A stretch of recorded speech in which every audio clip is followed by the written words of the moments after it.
Minute Papillon, c'est Sandra, bienvenue à tout le monde dans ce nouvel épisode dédié aux vendeurs. Aujourd'hui, je vais vous donner des astuces pour tester les agents immobiliers qui viennent chez vous et savoir si vous pouvez travailler avec eux. À la fin de cet épisode, vous saurez quelles questions poser à tous ceux qui franchiront votre porte et éviter les beaux parleurs.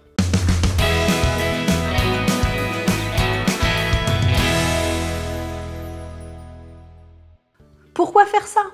C'est simple, vous allez vendre votre bien et ça, ce n'est pas rien.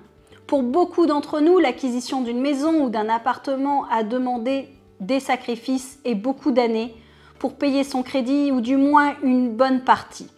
Vous allez avoir besoin d'être en confiance car la vente, c'est beaucoup d'émotions, croyez-moi, et beaucoup d'incertitudes. Alors si en plus vous êtes mal accompagné, c'est la catastrophe assurée. Et oui, comme dirait mon super collègue Adrien, même si vous êtes avec la meilleure agence ou le meilleur agent immobilier de l'univers carrément, personne ne sait en combien de temps il sera vendu, ni à quel prix ou en combien de visites. Pour les vendeurs qui ont déjà vendu, ils se retrouveront dans mes paroles, alors je ne préfère pas vous parler de ceux pour qui ça s'est mal passé. Ça sera dans un épisode sur les pires scénarios de vente que j'ai eus et qui ont eu un impact très fort pour vous, les vendeurs. Donc pour éviter au maximum les mauvais départs dans votre vente, il vous faut les bonnes personnes et les astuces pour savoir à qui vous avez affaire. Donc la première astuce que je vais vous donner, si vous n'avez jamais vendu, c'est que tout ce que dit un agent immobilier, il faut qu'il puisse vous le prouver par du factuel, des preuves de ce qu'il avance. Et ça va être votre base, c'est la base de tout. Une question très importante que vous pouvez poser à l'agent immobilier, c'est: connaissez-vous ce secteur? Êtes-vous spécialisé de ma commune? Si vous voyez que l'agent immobilier répond vaguement, alors vous pouvez vous dire qu'il ne connaît pas votre secteur. Posez-lui toutes les questions concernant votre quartier. Où sont les écoles maternelles, élémentaires, le collège, le lycée? Par exemple, quel bus peut-on prendre pour aller à la gare? Où sont les premiers commerces de proximité? Un agent immobilier spécialisé sur votre secteur saura parfaitement répondre à ces questions. Ces connaissances sont primordiales pour la vente de votre bien auprès des acquéreurs. Et oui, pour vendre un bien, il faut vraiment connaître l'environnement dans lequel il est. C'est rassurant pour un client acquéreur d'avoir un agent immobilier qui connaît toutes les anecdotes de vie du quartier et du coup, un agent immobilier qui assure sur ce sujet est rassurant. Vous vous mettez donc le maximum de chances de votre côté d'avoir un professionnel qui sait réellement présenter votre bien.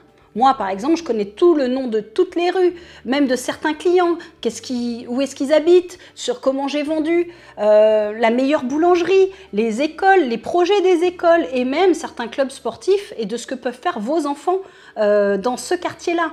Et ça, c'est vraiment, vraiment important. Ça permet de rassurer le client acheteur. Vous pouvez également leur demander ce qu'ils ont vendu dans votre secteur ou sur la commune. En effet, si l'agent immobilier n'a rien vendu ou pas grand-chose, c'est qu'il ne connaît pas votre quartier. Et donc, surtout, il n'a pas la connaissance réelle des derniers prix vendus sur ces derniers mois, par exemple sur un bien similaire.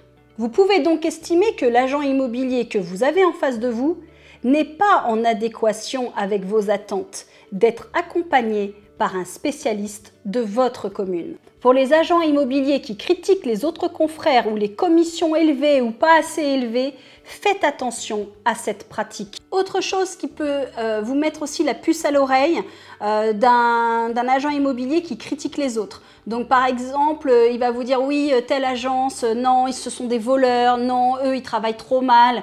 Là, vous pouvez vraiment vous dire que ce discours n'est pas à la hauteur d'un agent immobilier qui est respectueux du métier et des autres. C'est un métier qui est difficile et à partir du moment où on a une expérience professionnelle, on sait très bien que c'est pas une science exacte l'immobilier, que même quand on est très bon, des fois on n'arrive pas à vendre comme on le voudrait. Donc quand on connaît bien le métier, on ne se permet pas de rabaisser les autres par rapport à leurs pratiques. Donc à partir du moment où vous avez quelqu'un qui se met très en avant en disant que les autres sont nuls et lui, ils sont très très bons, vous pouvez en effet vous dire que c'est pas très sérieux et respectueux. Ce que vous pouvez faire à chaque fois, c'est vraiment la méthode de poser des questions de vérification de ce que l'agent immobilier va vous dire. C'est la meilleure astuce que je peux vous donner, c'est toujours de demander vérification. La dernière chose qu'on peut voir, c'est de demander les résultats scoring de l'agence, la maturité de l'agence et par exemple le nombre de personnes qu'il y a dans cette agence. Par exemple, moi où je travaille, on est 10 agents immobiliers avec des qualités très différentes mais complémentaires. Nous, on peut vous montrer par exemple les résultats individuels, les résultats de l'agence, nos méthodes de travail et il faut savoir qu'une agence soudée et professionnelle, c'est ultra important. Minute Papillon, c'est terminé. J'espère que cet épisode vous aura plu. On se retrouve très vite sur le prochain. Comment choisir son agent immobilier ?